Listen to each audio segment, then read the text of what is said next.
All right, folks, we're here. We're live. It's not Nick and Dan. It's Pat and Dan. I guess I'll put you first, Pat. So I'm gonna have to have a whole new logo and everything. It's gonna be Pat and Dan. So what do you think about not having to type today? How does that make you feel? A little bit nervous, brother. To be honest, a little bit nervous, but Well, I mean, at least you can, you can just say what you're thinking instead of typing it. So that ought to be easier. I know sometimes even when we're chatting on Messenger or whatever, you send me a voice message because you get tired of typing, and I don't blame you for that. it's not so much that it's the autocorrect. It's always wrong. I know what I want to say, but I don't want to say what I want to say. So, well, that sometimes happens to me, Pat. Even when I'm talking and not typing, I know what I want to say, and what comes out isn't always what I want it to be. You know, do you ever have that happen when you're preaching? Like it's so clear. It's so clear in my mind what I want to say, but then when my mouth opens, it's not always there, right? it's all cattywampus. And you and I cattywampus, yeah. And you and I both have some occasional speech impediments as well too. So we got to kind of deal with that, right? So that's life. A small cross to bear, small thorn in the flesh along the way here. So welcome hi, Mom. It's good to see you. This is my friend Pat. You've seen him in the chat. Now he's here. Nick is camping. I wouldn't be surprised if Nick tries to tag on here. He threatened me with coming on with some kind of like weird name and just hounding us here today, since he's off. But you gave him a hard time, Pat, about not bringing his cell phone, yeah, cell phone along. And how's he done with that so far? Mixed reviews, right? According to you. I'll take the fifth. Hey, it's hard to totally detach from vacations, but Nick's away for the week. They took off right after Easter service, you said, and they got in their camper, and they got a new camper they're not even used yet. And I think they're down in Virginia or something. Oh, that ain't camping. No, that ain't camping there. That ain't camping. What's camping, Pat? A tent. Tent, yeah. Well, tents are, I don't know. I don't know about tents, but I hear you. All right. So we're in Mark. We're going to be in Mark for a long time, but we're here. This is our, we're not actually going to get out of chapter 1 of Mark, Pat, until this week's podcast that Nick and I already recorded that'll come out on Friday. We finally creep out of chapter 1, 4 or 5 weeks into it. So what do you think, Pat? Have we been going too slow? What's your opinion? Nah, you're going at a good pace, but I wouldn't even say it's going to close out next week because y'all don't know where the conversation is going to go. Well, we know what the text where the text goes. We don't know what we're going to talk about today. I mean, we're going to talk about this. Of course, we talk about the rest of life sometimes too, and whatever else may be going on. So what, Pat, I'm curious from you, and of course, anybody else who's joining us here along too can certainly join in and leave their comments or whatever. But what is, Pat, maybe in general, has there been something that's kind of jumped out to you and as in these, episodes we've done in the first chapter of Mark, or maybe could be in particular in this passage of scripture that we looked at last week? And I can read it in a little bit here too. We can kind of reacquaint ourselves with it. But sometimes, one of the things that happens with preachers is when we're hearing somebody else preach or talk about something, we think about all the things they missed or got wrong according to us or whatever, right? There's always things that were like, oh, if I was talking about this, here's what I would have said, or here's where I would have gone, or here's where I would have connected it, or here's what I would have brought up, and stuff like that. So what have you to say, Pat? Where have I failed? Nowhere. I mean, you Dan, you do this thing that drives me back crazy. Y'all put me on a challenge, and I start researching and studying and pulling out the Greek and Hebrew and stuff. And I started back in verse 24 because that's where I thought you were all at still, and Okay, well, a couple things there caught me. So yeah, we can kind of read that. I do tend to. Nick always teases me about it. I've always got to go back and read what we talked about last time just to keep everything connected together, tied together and that kind of stuff. It does relate. So you're talking about the demon possessed man there or whatever, and right, that whole deal. that's where I started again. Yeah. Well, it overlaps with that, and it's gonna happen.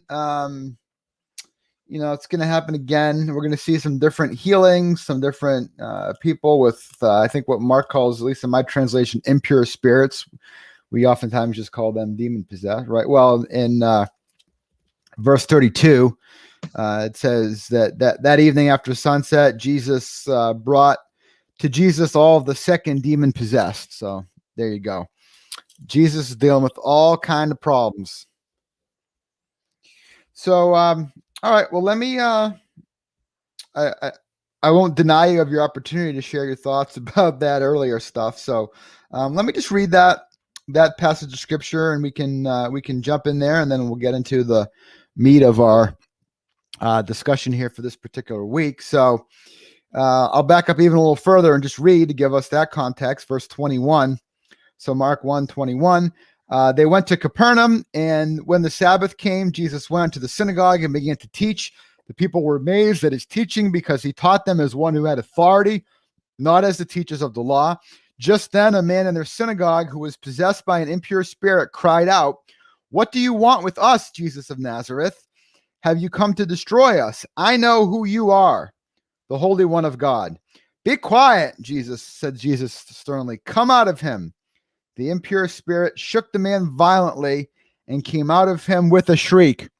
Pat, tell us what that shriek would have sounded like. Very angry. I wanted you to do an imitation, but okay. Yeah, I'll pass about that one. So what were you thinking about that? It's kind of funny. A couple things caught me in there, and it was one, the way Mark wrote it, like he had seen demon exorcists before. But one thing that really caught me was the non-messianic title that the demon gave him, the Holy One of God.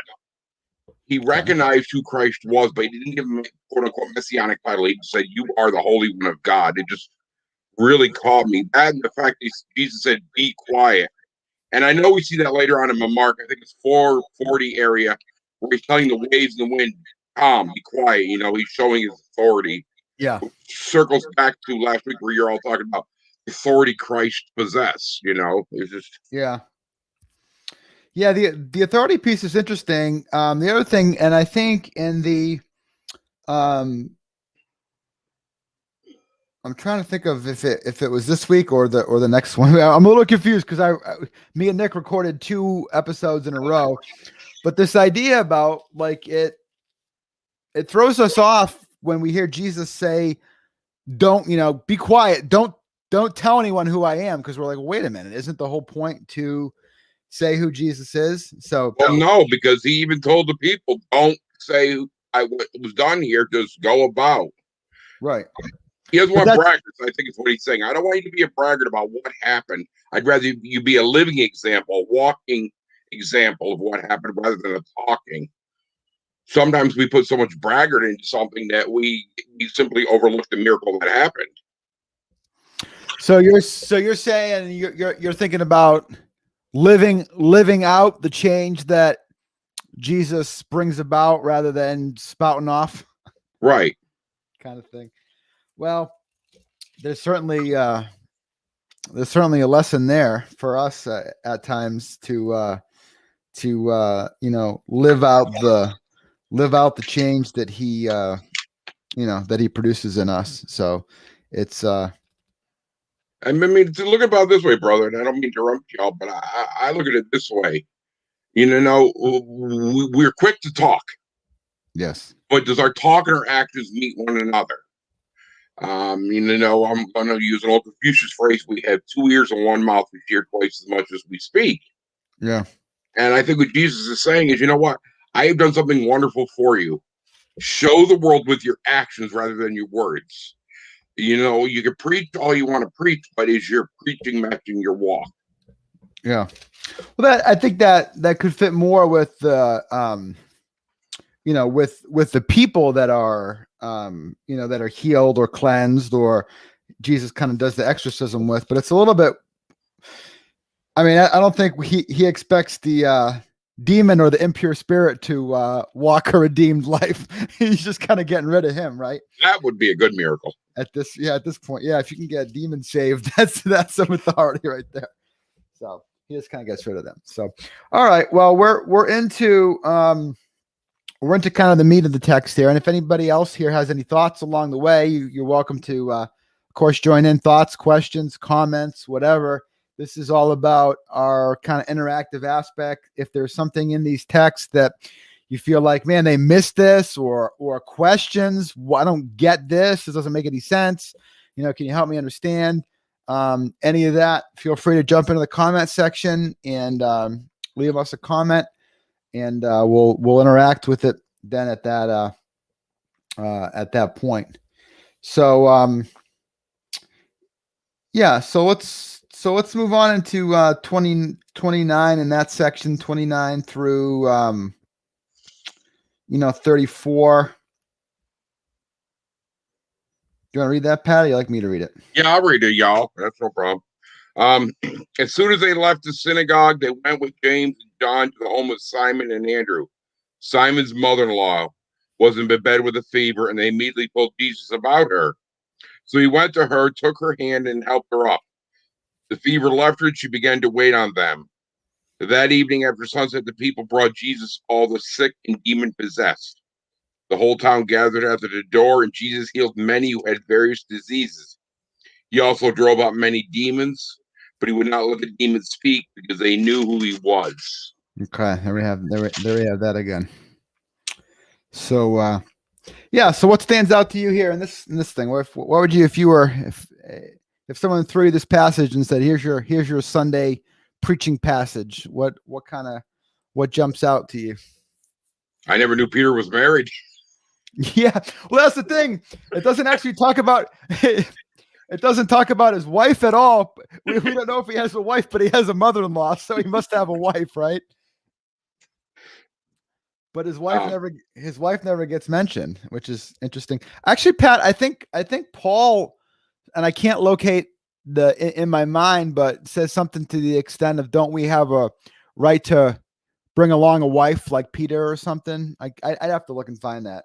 I'm not confident enough offhand, but it's interesting because it just, to me, I'm a guy, Pat, and this probably gets me in more trouble than anything else, amongst other things, right? But I always wonder about the things that aren't there. Like you said about, I didn't know Peter had a wife. Well, I wonder about, what did that situation look like? What did their conversations look like? What did she say to him when he went off to follow Jesus, when they went to Jerusalem and stuff? How did all that work? And then what later, or what, all these things. And the fact of the matter is, Mark just doesn't have the space or doesn't take the time to go there, right? Yeah, I think the other thing is what Nick was talking about during your podcast was the fact that she was healed and she jumped up and started doing housework. Yeah. Yeah, the fever left her and she began to wait on them. I mean, it's just like, what do you make of that? I don't. That's the thing, I think it's one of those things that we're not to look into it any further than, it's one of those plain as if statements, like when it says Jesus wept. Could we read into it any deeper? I don't know. But I can't, Pat, I have to. It's too much fun. I can't not read into it. Something. The problem is you can't proclaim anything. You can't proclaim reading into something because you don't know. It's gotta be speculative. You have to kind of ask, well, why? Why is it? What is it that's going on there? So it could be, her providing hospitality. We talked about that. That was an important thing in their culture. If you were in bed and people came to your house as guests and you couldn't help them, you couldn't serve them, you would probably feel like something was wrong. You weren't doing what you would like to be doing. And so, there's that. And I think too, I don't know, this is speculative, like I said too, but I think the fact that she's healed. I mean, she's not just like feeling a little bit better. She's all the way healed. She's 100%. She's back. Don't worry, Pat. I won't make you read the little print there. I'll make it bigger. I don't think she was going back to her usual way of being. Well, okay, that's intriguing. What do you mean by that? I don't think she was going back to her usual way of being. Like something changed in her because of this, because of the situation, because of what Jesus did. Yeah, if you want to say more about that, please feel free to do so. It'll be good to have a mom's perspective here. Yeah. Yeah. Whoops. Story of our lives here. So we're typo. I mean, maybe it's another perspective of, and this is just, I'm out there thinking, and that's my bad. If I'm wrong, correct me. I love it. But maybe it's just a symbolic definition of the lesser of the greater. To serve is better to be served. Yeah. I think she was going back to her usual. She's back. I mean, she's healed. Like she's truly, this wasn't a coincidence that, oh, well, Jesus was just there when she was getting over it anyway, or something like that. Like Jesus, he sends her back, back to doing what she did, back to doing what we're supposed to do. And maybe that ties back into what you were saying earlier, Pat, about walking the walk. Well, maybe we could take your mom's comment maybe a little bit stranger, a little bit further. I mean, times and customs. What were the times and customs like then? What was the quote unquote woman's role at the time? She had guests in her home. It was, like you said, to serve and make sure they were comfortable. Yeah, provide hospitality. It's interesting because Jesus didn't tell her anything that's recorded here about the not telling anybody like everybody else. Maybe he just knew that she wouldn't, or she was more trustworthy, or whatever. But they didn't have that thing where she, he didn't say don't tell anybody like he does a couple times in here, and we try to kind of figure that out, but and again, we have this thing, Pat, that I think Nick really pointed this out along the way, or he will this coming week, if not, about how Jesus kind of goes out of his way, or at least Mark records Jesus goes out of his way to touch people. Pat, don't do it. I see what you're doing. Stay with me. I'll bring Susan up in a second. That's what Nick does. See, you're reading the comments, then you're not listening to what I'm saying. I can multitask, brother. You can't multitask, Pat. You cannot do it. I don't believe you. So what do you make of the? Is it significant that Mark includes these details? Well, it has to be. It's in the Bible. It's that simple, but it's there. There's a reason for it, and I guess our reason is to figure it out. And if we don't know, ask. Well, in this context, he says, so he went up to her and took her hand and helped her up. And remember, Pat, I mean, this, Mark is fast paced. Mark is on the move. There's a lot of stuff that Mark leaves out, however you want to put it, that other gospel accounts have, but he includes some of these details. I want to go back and look at another gospel account. Give me a second here. All right. Now y'all got me wondering. Let's see what see, Pat. I'm heading over to Matthew. Your promise, Pat. You chase every rabbit. Maybe that's you started it, brother. You started it. You know what the problem is, Pat? What? Because you have this redneck culinary cuisine on your mind. Every rabbit you see is a potential dinner. See, I see a rabbit and I say it's a cute little bunny. You look at a rabbit and you say that could be dinner. So dinner and a sweater. Then you get a sweater. That'd be a little sweater. All right, let's get into these things here. Susan, thank you. Susan's my new Bible reference. What I was referring to. See, I knew I wasn't crazy this time, Pat. 1 Corinthians 9:5. Don't we have the right to take a believing wife along with us, as do the other apostles and the Lord's brothers and Cephas, who is Peter, right? And so apparently he takes his wife along with him. But Pat, he says there, believing wife. Don't be bringing no atheist wife on the mission field, okay? Sorry, but if you're a preacher and you marry an atheist wife, there's bigger issues. You got bigger issues. We got enough issues in our marriages with Christian husbands. We don't need to add more to it.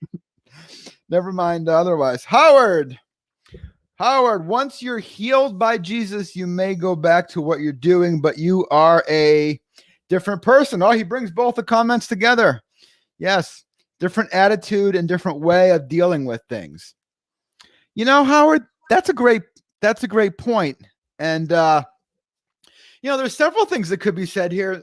Sometimes we don't appreciate. I mean, I think a lot of us have experienced this in certain ways, right? We don't appreciate rather some of the simple things that we can do until they're taken away from us, right? We don't appreciate breathing in air until we have an asthma attack or something happens. And then we're like, oh, I appreciate breathing a lot more. You might think, maybe, who knows? But she might have thought, oh, all I am is a whatever. All I do is take care of a house. And then she was flat on her back and she says, now I get to serve Jesus. I mean, that's doing the same thing, right? But with like what Howard says, but being changed, different person, different attitude, different way of dealing with things. And I think that's significant. That's a difference that, having this kingdom lens is that even the mundane things we do, if we think about, as Paul says, whatever you do in word or deed, right, do it all in the name of Jesus Christ. And he says, when you're working, don't just work as you're working for, for your job, for your paycheck, but as if you're working for the Lord. That our faith should change, really change the way that we think about the simple things that we do. What do you think, Pat? Am I just going nuts here?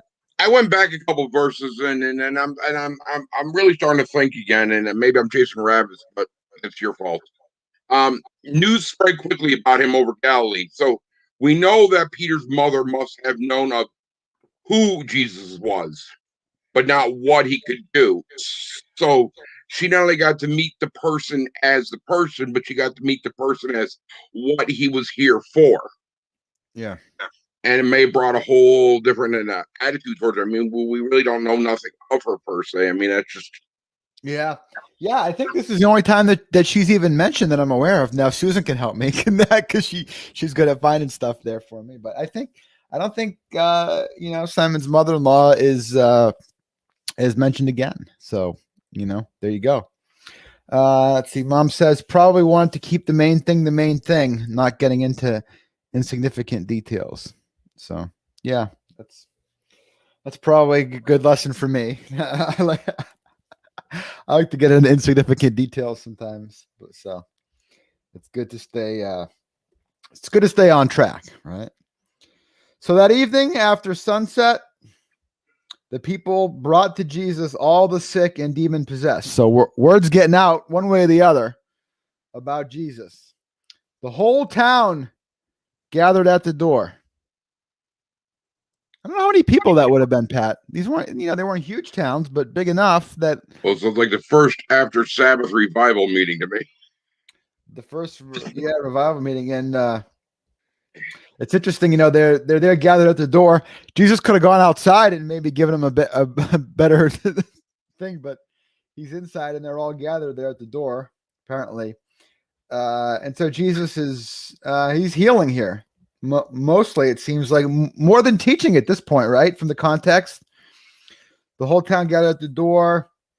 Jesus healed many who had various diseases, and he also drove out many demons, but he would not let the demons speak because they knew who he was.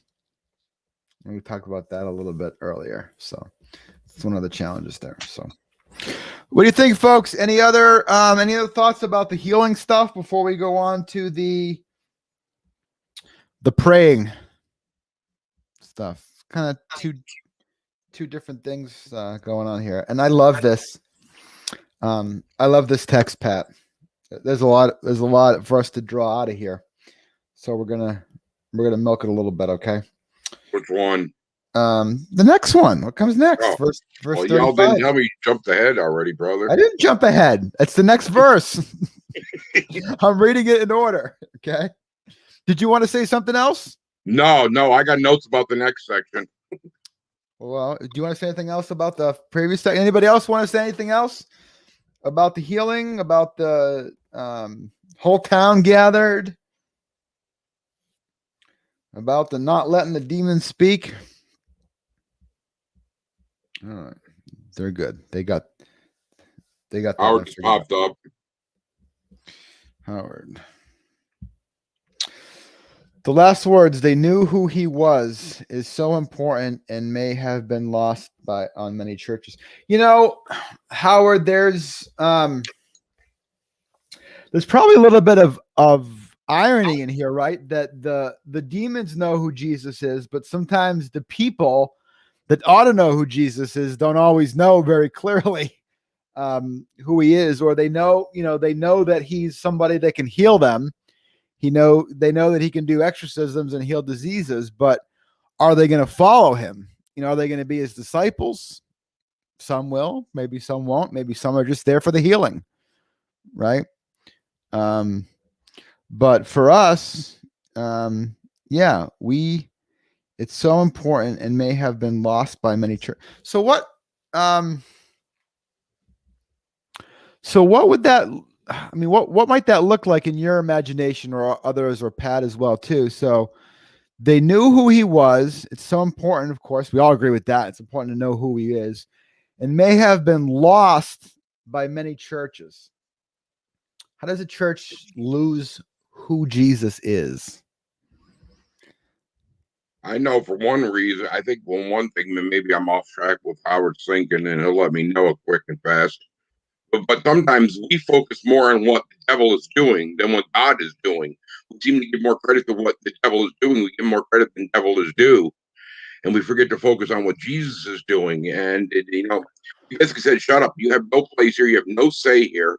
I am the authority. And we need to respect that. What would be an example of that? What do you mean? What would be an example of spending more time thinking about what the devil's doing than what? Well, you always hear people say, "Oh, the devil made me do it," and it just nobody says that anymore. I don't think. You hear it if you listen hard enough. They give credit where credit isn't due. Okay. Sometimes God gives us a bad thing or a trial for a reason to draw us back to Him, but we blame the devil for the trial instead of our own sinful life. That's just my opinion, Yeah. Well, we're not good at taking responsibility for our own stuff. That's a fact.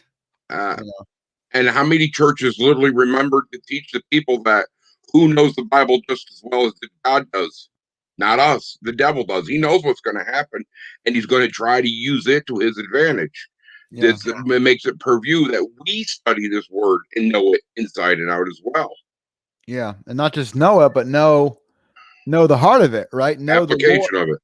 Know the Lord through the word, because, like you said, we didn't in this. Mark's gospel with the temptation doesn't go into the details that say like Matthew's does, but in that case, we have in the temptation account there, we have the devil, Satan, using scripture, but he doesn't use it correctly, right? Right. So that's I think a good application there. So,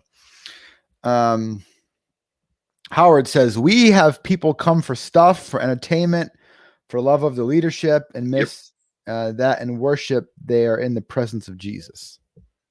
So yeah, Howard, that's I see where you're going there.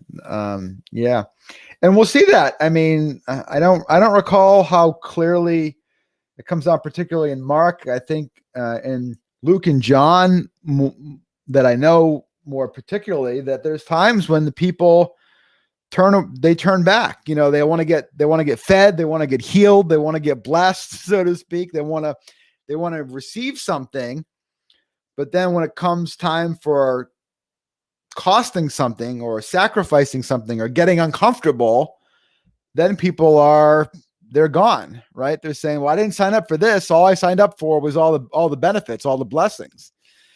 And sometimes if we're not I think one of the careful, questions we need as pastors and as teachers and as people creating other disciples, we need to ask ourselves, are people coming to us for healing, for growth, or are they coming to us for entertainment? Are they showing up at our building for entertainment, or are they showing up because they want to grow? I was watching a thing the other day, and they were doing a survey. What do people go to church for? And most of the people remember the worship band and what was happening with the worship band. And the message by the pastor or the leader was overlooked. yeah. And to me, that just sounds like, the devil's winning in one aspect, but not in the other. I mean, at least they're getting a worship of it. Well, even the message can be just entertaining too, right? If we're not careful, nice stories and kind of things that just make people laugh a little bit, stuff, and yeah. Well, all right. Let's see what April has to say. April says, when I think about them knowing who Jesus is, it reminds me that simply knowing is not enough. Accepting, allowing him to transform us and living it. Yeah, particularly, I think, April, you're right. The way that we use the word knowing, I think there's a deeper kind of aspect that's there too. But I think it's like knowing about, like we were just talking about, knowing scripture, that like you can know scripture. I mean, there's, guys, there's atheists that are biblical scholars. There's atheists that know, Pat, they know this in the Greek language, but they don't believe it. And so on that level, knowing, I think is it's kind of what April's talking about in a sense, right? And that way, knowing it doesn't do any good. We're talking about, you kind of referred earlier to James, I think the thing where, you believe there's one God. Well, sure. The demons know that. That doesn't get you anywhere. I mentioned in Matthew's temptation account, Satan quotes scripture. Knowing the Bible in that way doesn't get you anywhere if you don't know the God of the Bible. I'm thinking about what April just wrote. And it's got a wheel whimpering again. And it's really cool because even the demons say, I know who you are, and I know the authority you hold. We as Christians, do we truly know who Jesus is, and do we know the authority he has? Or do we just accept it because somebody said this is it? Yeah. Yeah, it's a good question. Good question, April. Good comment, rather. I like it. So, all right, let's move on here to our second part of our passage here. This is Mark 1:35. Very early in the morning. What time is that, Pat? Pat, what time is very early? Let's see. For me, it'd be 0400. So for me, it's like 8:00. You sleep late. Days half over by then. You're having dinner lunch by 8:00. Very early in the morning. Well, he clarifies, Pat. So again, Mark includes some just interesting narrative details in his, the shortest gospel, but really has some interesting just little details in here, right? Very early in the morning, while it's still dark, Jesus got up, left the house, and went off to a solitary place where he prayed. Why do you think he went out while it was still? April says 8 is early for me too. Sister, yes. Must be an old people thing, because I know Brother Nick is up about the same time I do. It's up early too. I wake up not that early even, but I wake up at a decent hour. I just like to. I think for me, I like to get up early for a couple of reasons. One, I can spend time with God without being interrupted. I think you hit it there, Pat. I think you hit it. Jesus got up before the crowds could get back to him, right? Like he, if he didn't have, he got up early enough where he didn't have to push through the crowds. He didn't have to deal with the people. He knew he could just get up early enough. Like you're saying, you get up early enough, the rest of the world's not attacking you yet. The to-do list isn't in front of you. People aren't calling you at a certain hour. You can just spend that time. But the other thing is, you got to look at the next key was a solitary place. What is a solitary place? It doesn't mean isolation. It means a place where you can let the world go. You can let your thoughts be focused on God and God alone before the confusion of the day has a chance to set in on you. Yeah, you don't get up that early, Mom, anymore, do you? 4 a.m.? No, that's early. Oh man, 5. I tell you what though, I woke up at on Easter for sunrise service. I woke up at 5:30. That was the earliest I've woken up in a long time. It kind of felt kind of good, but then the next day it was just kind of back to normal. But yeah, Pat, good point. How do you find a solitary place if you live in the middle of a city or something like that? It's not necessarily out in the wilderness, although it could be, certainly. It'd be a great place to be, but it's just a place where you can be kind of alone with the Lord, right? Without the craziness and the distractions and that kind of thing. And some people can even be solitary, so to speak, even with people around. I'm not really good at that, but so Mom says for me, pray, read, study, apply God's word before breakfast. Well, yeah, it's easy to apply it when there's nobody there's nobody hounding you yet. It's when the people show up in life. That's when it's tough to apply. But he was also setting an example for all of us, and I like this, the fact that they always and you mentioned Jesus prays. Garden, Right. he prayed. He was setting an example. Even he needed to go have commune with his father, refurbish, get ready for the day. He didn't go Right. try to take the day on by himself. He didn't say, I got this by the horns because I am. He said, Right. no, I need to refurbish, recharge, and get ready. Right. Yeah, I mean, exactly. That's a great point. Again, Nick and I have talked about throughout this thing, we have the full divinity of Jesus and the full humanity of Jesus. But I think the point that you just made, Pat, is significant that, these gospel accounts intend Jesus to be an example for us to follow, and so you just said it, like he wasn't like, oh, I'm God, so I don't have to pray. I'm God, so I don't have to rest. I'm God, so I don't have to whatever. He set an example for us to follow, and we need, in particular, I kind of felt that this week, these last couple of days, Pat, yesterday and today, I'm kind of taking some chill time because last week was kind of a busy week, Yep. up until Awesome. Holy Sunday. Week. Awesome. So I didn't hit, I didn't hit Monday saying I got to get everything done. I had Monday saying I'm going to chill today a little bit. I had this morning saying I'm still going to chill a little bit today. Yeah, I know. I I'm a talked to you all Christian. last night. You all were up in the creek last night fishing or something. Yeah, but that's relaxing. Yeah, that's what I'm saying. You were having a good time. You were being Dan. It's Yeah. just Jesus set this example. We need to pray. We need to rest. We need to relax. But because if we don't, we burn out. Right, exactly. And we do not want to do that.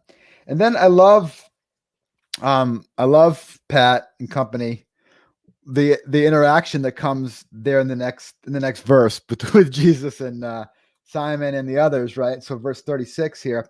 Simon and his companions went to look for him. And when they found him, they exclaimed, "Everyone is looking for you." So what was the disciples' impression of Jesus's choice in that moment? They were not with him, right?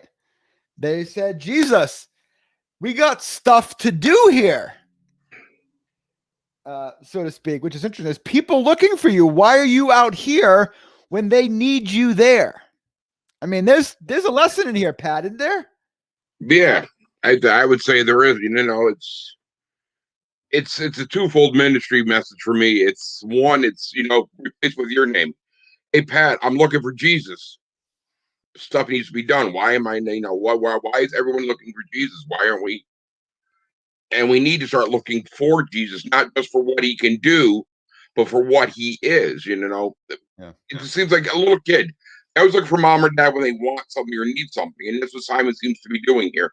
Well, I need something now, so let's go find him. They're not just going just for a commune. They're not going for conversation. They're not just going. Yeah.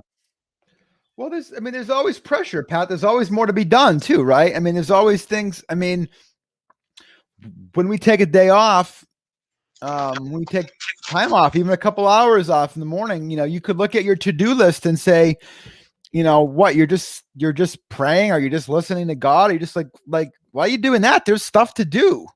Like you can be calling people and writing emails and working on, messages and stuff like that. What are you wasting your time just praying for? But is it wasting your time? No, it's not. See, this is where I get it. And I'm one of these. I'm wacky. I don't have a to-do list. I don't have a. I'm going to pick on Brother Nick. I don't have post-it notes everywhere. I get up in the morning and I go, okay, God, direct me to where you need me, when you need me, and we'll go from there. That's how I function. Yeah, well, that's good. So you don't feel guilty taking time off? You don't feel like actually I do. That's one thing. I will be honest. When I joined this denomination a little over a year ago, Nick said you need to take time off. I come from a different denomination, and I never took a day off. I literally went 24/7. I just drove myself round the clock. Yeah. And now that I'm doing what Nick suggests, I take the time off. I turn the phone off. I focus on myself, my family. When I come back to my ministry, I feel refreshed. I feel revigorated. And I feel better when I'm telling people, hey, you got to take a day off.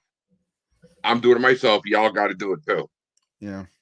Yeah. And that's, that corresponds much more with the example that Jesus laid out here, right? That he did himself. And so let me get Howard's comment here before I just move on a little bit.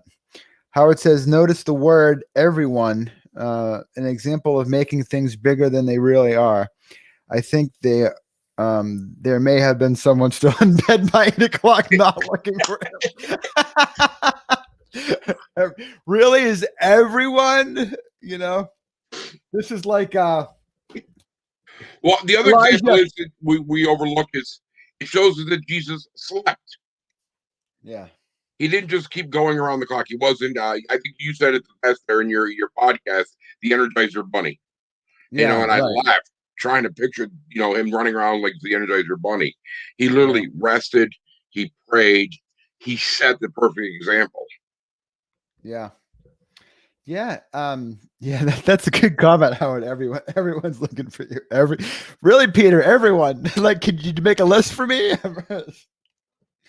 But here's the thing, Pat, when enough people are vocal about stuff, and we know this in ministry, people tend to exaggerate stuff. If 2 or 3 or 4 people make a comment, pretty soon someone will say, Pastor, everyone's saying that we need to do this, or everyone's saying that, and you're like, really?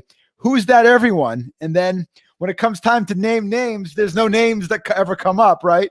It's just everyone.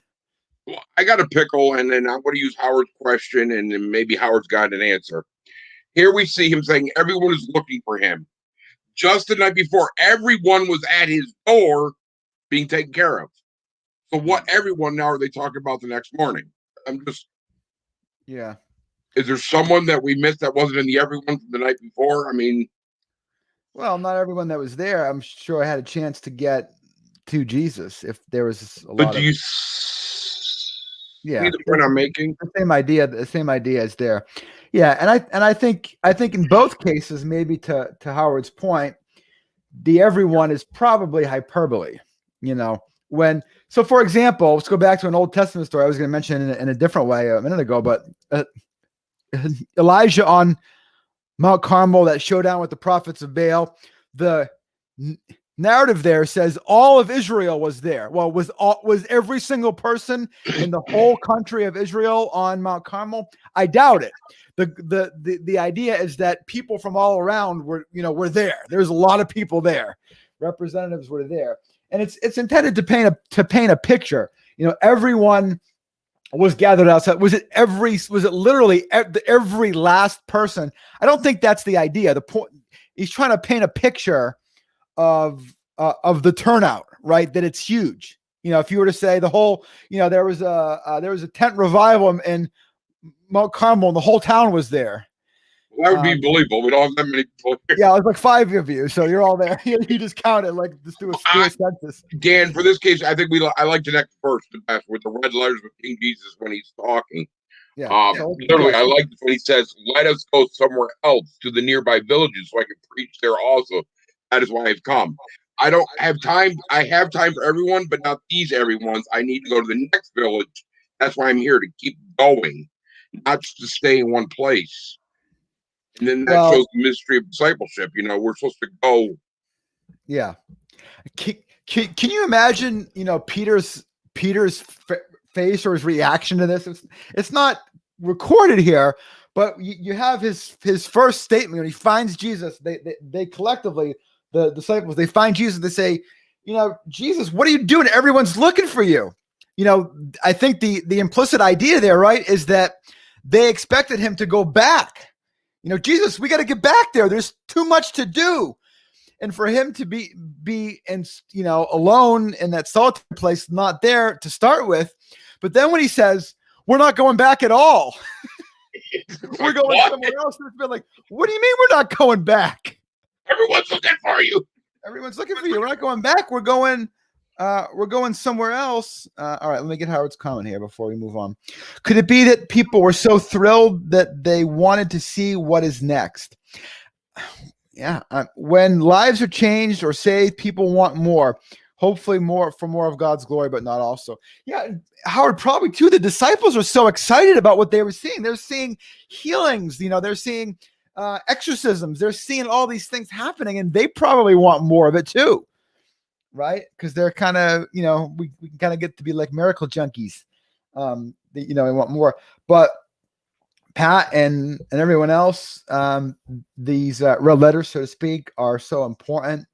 Let us go somewhere else. There's this, like you said, Pat, this great commission, this discipleship, this evangelistic, this, we can't just stay in one place. We got to get the word out. But I think this is important. He says this, let us go somewhere else to the nearby villages so that I can preach there also. That is why I have come. What does he say is why I've come? To preach To preach the kingdom, right? the kingdom message. To proclaim the kingdom message. He doesn't come primarily to heal, at least, the physical disease, healing, exorcisms. I think those things are confirmations. They're signs of the reality of the breaking in of the kingdom of God that Jesus is preaching about. And so they're intended to authenticate Jesus's care, Jesus's message, who he is. But it's not just about the miracle working. It's about the confirmation of who he is, the reality of why he's come. And so, Pat, I think that would have been accomplished already by what Jesus did in Capernaum, right? He healed a whole bunch of people. And so there would be the authentication of the reality of who he was and the message that he preached in that place. They had seen it with their eyes.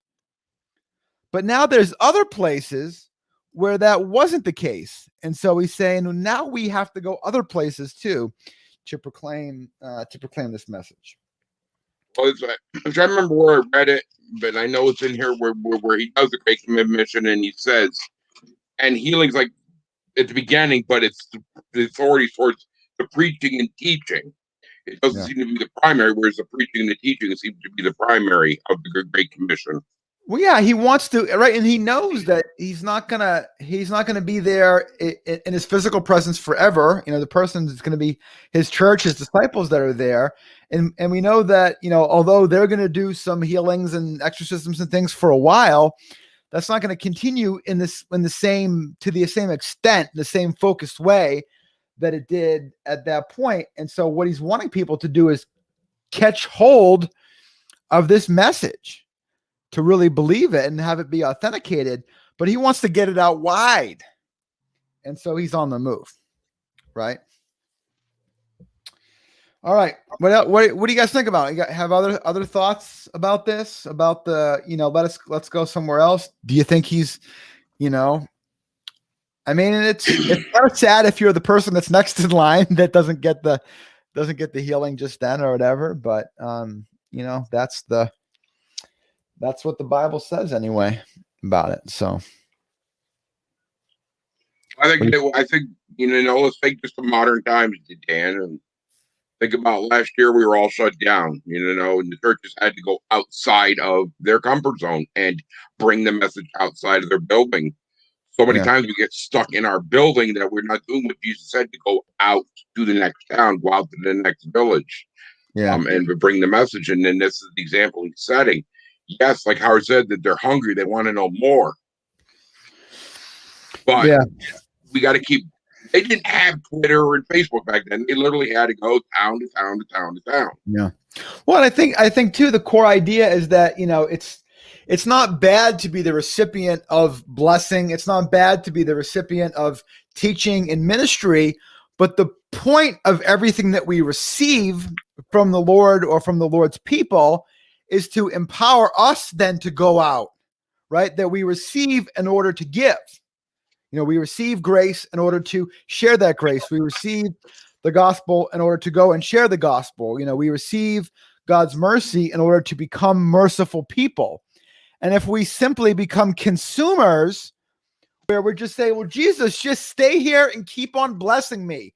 Jesus, I feel like the most important thing for you to do is it should be to bless me. Just keep on blessing me, Jesus. Don't go anywhere else because I need more blessing. And he's like, that's not the point. That's not the point. We need to be careful that we don't become, consumeristic, and we so easily can do that. Howard says, I think that this is an excellent example of Jesus having to be about his Father's mission. We can so easily be sidetracked by the cares of this world that we miss the mission of our calling. So yeah, Howard, I like that. And I would just, again, reiterate in terms of what I just said. This isn't just a select few here. This is all of us have mission, have work to do, and we're not, the part, whatever, congregation we're a part of. Our part of that isn't as recipients only. We're all part of God's mission, and he needs to get us all going here. So we got to remember, Capernaum was just a starting point. It wasn't the ultimate goal. The ultimate goal was to preach to all corners of the world. It was his home base. So I think I mentioned in the podcast, Pat, that Capernaum was really close to some big, major trade routes. So it was a good place to start because there would have been people there probably that maybe weren't only staying there. There would have been people that would have traveled, merchants, and other people might have been there. So yeah, it's the home base. It's the starting point, not the ending point, for sure. She says maybe the people follow Jesus to the next town. Yeah. I was just reading this weekend, the crucifixion accounts in the women who were there at the cross and the women who, came on resurrection morning. They were from Galilee. They were from these towns. They weren't from Jerusalem. This is a ways away. There was more than 12 people that followed Jesus. There was a group of people that followed Jesus all the way, to Jerusalem. It wasn't just the 12. And sometimes we don't think about that. So, all right, Pat, I see you research. Pat, look, there's no time to research on the fly. We just got to make up stuff. No, I don't do that, brother. No, I love my my interpreter's Bibles. I apologize. I love these things. So why do you apologize? I just want to make sure I know what I'm thinking is what I'm thinking and not man thinking. That's all. Yeah. Yeah. So but I mean, part of I think what we're doing here in this discussion, Pat and others, is we're throwing ideas out there for us to take back and then do that thinking through, do that research, do that, is this other places in the Bible? Are these themes consistent, or are these one-offs, or are they, do these ideas work, or are they just kind of things that we should kind of think about and then say, nah, that's not it. The other thing that catches me is the word preach, and I've been stuck on that for a couple of days now. There's a lot of words for preach in the Bible. What's the I word there? understand that. And so I've been on a journey with the word preach, going from the Old Testament to the New Testament, and the differences between Old Testament teach, preach, to what Jesus was talking about. So, Yeah. What's the word there? Do you have a Greek thing in front of you or not? no, I don't. I was trying to see if my Greek, and I left my Greek at the office. So, Yeah. Yeah. There's some overlap and stuff. So, all right, guys. Well, we're coming up on the hour. Anybody have anything we missed here in this passage or anything going on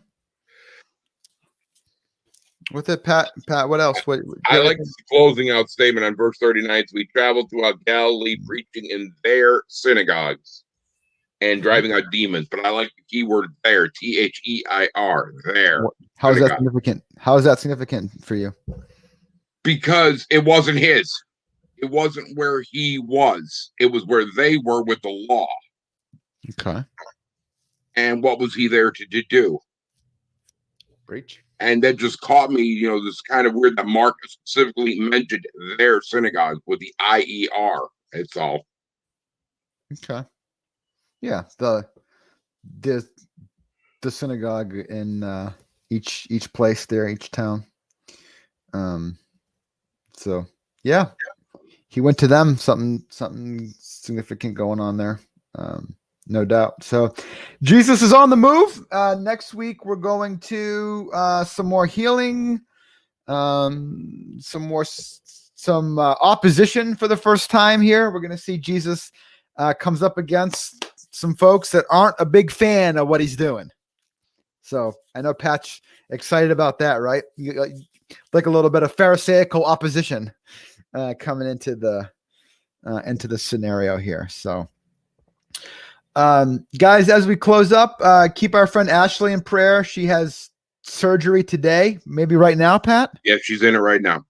So Ashley's got several health challenges, and she's having a pretty substantial surgery down in Maryland, down in Howard's neck of the woods here today. So keep Ashley in prayer if you would. I know she'd appreciate that, and she's been a regular conversation partner with us here on Tuesday. Worship leader at the church there. That she's actually now a worship pastor in training. God take her to the next level, and she's gonna be taking some basic pastor courses, and it's where God led her heart. It's to being a worship pastor. So okay, good deal. All right, folks. Friday morning, look for a new podcast episode. Pat, thank you for joining me today. It's been fun to have you along for the ride, and I'm sure we'll all be chatting more soon. All right. Got any last words, Pat? No, I got some thinking to do now. Thanks to Brother Howard down there. I got some thinking to do. Give us some kind of Southern saying or something. You always throwing those in the comments, but I've not heard much out of you today. I gave you. I'm good. It's just I did hear cattywampus because you said something about cattywampus up the yonder. Cattywampus. So what phrase I like? Billy Preacher here. So. I like that dog don't hunt. Is that right. Is that one? That dog don't hunt. Right? Yep. That dog don't hunt. That's one that I like. How about whole hog? We're gonna go whole hog. I ain't big on that one. No. You don't like that one? Nope. I like about as full as a chick on a blue hound butt. All right. That famous last words. All right. Thanks, guys. Have a great day. We'll see you again soon.